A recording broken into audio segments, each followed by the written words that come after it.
brownies with the help of my popo.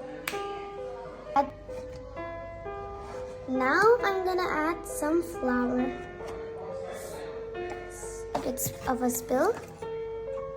The second one and the third one. Done.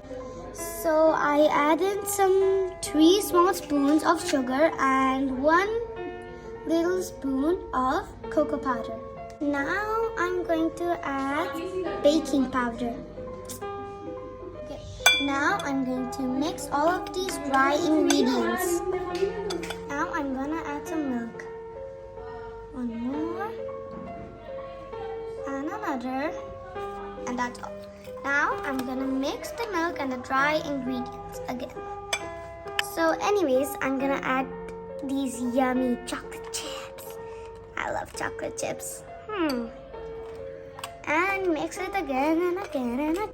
Now I'm gonna pour this whole liquid, sticky liquid on this plate. Like this, just like this. A bit of a tilt. Now we're gonna put this in the microwave for 1 minute. Just close. I'm waiting for it for like 1 minute till it's over. And meanwhile, please subscribe and hit the bell icon to see more videos.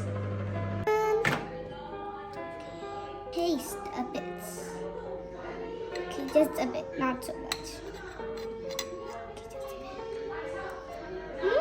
It's pretty good.